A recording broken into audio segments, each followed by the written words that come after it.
So, this is something that's been on my mind for a while now. But when you really begin to examine all the different folklores and creatures and cryptids out there, there's a little bit of an interesting connection between a great many of them. That being, how many of them happen to be pretty humanoid shaped, except their size is blown greatly out of proportion. You have stuff like the original, at least some variations of the Wendigo. Big humanoid. The more people it eats, the bigger it gets, but no matter how many people it eats, it's gonna be hungry. Supposedly it has a little hole in its gut. All the meat falls through that, and thus it's never satisfied.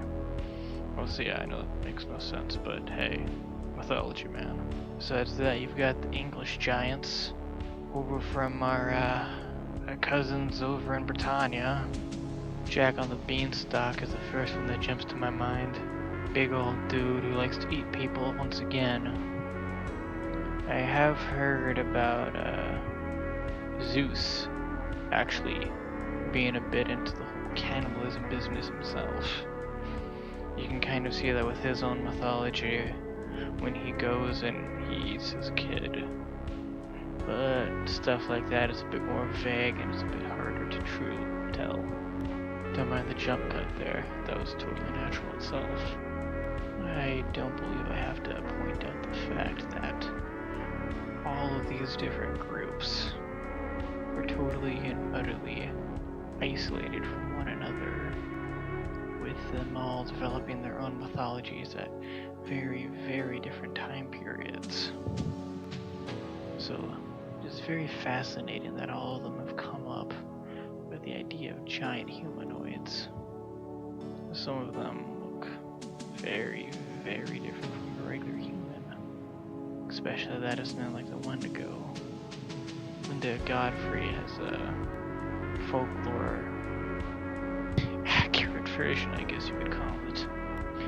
And you can actually find that if you go and look at her book, American Monsters, which I would highly recommend. Very good book. Excellent one, in fact. That said, the wide variety of giant humanoids, the fact that all of them are giant humanoids, it can lead people down some odd patterns when you get down to it. Namely, why is everybody thinking of these giant humanoids? Now, truth be told, no. It's not that complicated to think of a person, except that person's flippin' huge. That's very far from a revolutionary thought pattern. However, what is odd thing is, if people are going to be thinking about stuff like that, then I believe it's important to question the catalyst that will lead them down that train of thought. Likely it would be something similar to the idea of changing odds in life getting generally more difficult.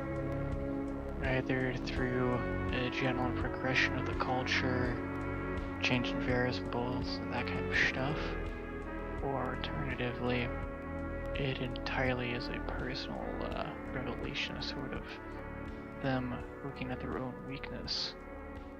So they think about physical magnitude in a kind of way where they'd basically get buffed up and super powerful, being the power of a giant. Of course, in this case, being a giant humanoid. That way they could more easily take on the problems that arrive on their doorstep every single Monday morning. However, that kind of example is fine and dandy and all as a way to explain away the mythologies. But the problem comes in with there's no catalyst for them to become super giants. This is not Attack on Titan. Season 3 has been pretty dope with that, by the way. That said, back on track. For at least a little bit. I mean, this is a video about me. Something like that would not really explain the origins for all these giant humanoids. That and the fact that not every single last one of these cultures is full of wusses who like to repeat stories about giant humanoids. And the fact that most of these giant humanoids have been proven to be fairly hostile. would not exactly serve as a confidence booster in day-to-day life. In fact, they'd serve as quite the opposite. Now, for someone like the Wendigo, you could explain that as a method of enforcing anti-cannibalistic measures by spreading around a story that should, even in the terrible winter that's approaching, should you consume human flesh in some kind of famine event, you're going to turn into a very giant, very ugly monstrosity that's probably going to eat your family. Makes you wonder just how much of a problem cannibalism was in the ancient world. Now, with all of that rambling out of the way, let's head on to a new adventure. That being, why in our own modern mythology, urban legends, and that similar kind of cultural phenomenon, why now are giants so incredibly rare to hear about? There's a few possible reasons for this, I believe.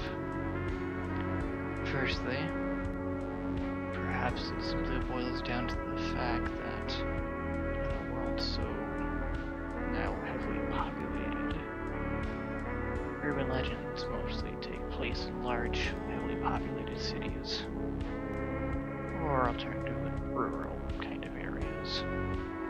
So perhaps the giants belong. Alternatively, it all boils down to the fact that their genre, I suppose you could call it, genre of monster shape, for lack of a better term, is simply not as popular as the usual running themes in the genre. That seeming to be these days pale and emaciated white guys. Now, the usual shape for your modern Wendigo has definitely changed a great deal from what it originally was. These days, it's a lot more akin to the creatures seen in the video game Until Dawn. Lanky guys, but still fairly human-sized in terms of height and width, with really sharp bit of parkour in such a way it would make Faith from Mirror's Edge blush. Seriously, those guys were nimble. You can hear a Steam notification in the background of that clip. Well, that said, what can we really walk away with information on giants? Specifically that of giant humanoids.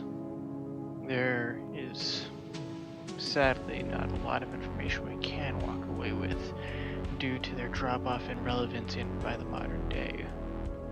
However, they're always definitely going to have a place in the ancient folklores of various cultures. The fact that they are so common is something I find to be very interesting. I believe a great deal of it could be chalked up entirely to people lusting for power, but the whole dynamic of the giants and their folklore often being more hostile than friendly leads me to believe that a great deal of these giants do not have a root in that of something as bland or as boring as the simple human dreaming and wishing, but rather something potentially far darker than that. With that said, thank you very much for watching, and I hope you learned something from this video. Likely not, since this video is even more rambly than my usual stuff. Those are already pretty bad in terms of rambling, but I can dream. That said, once again, thank you for watching and have a good day.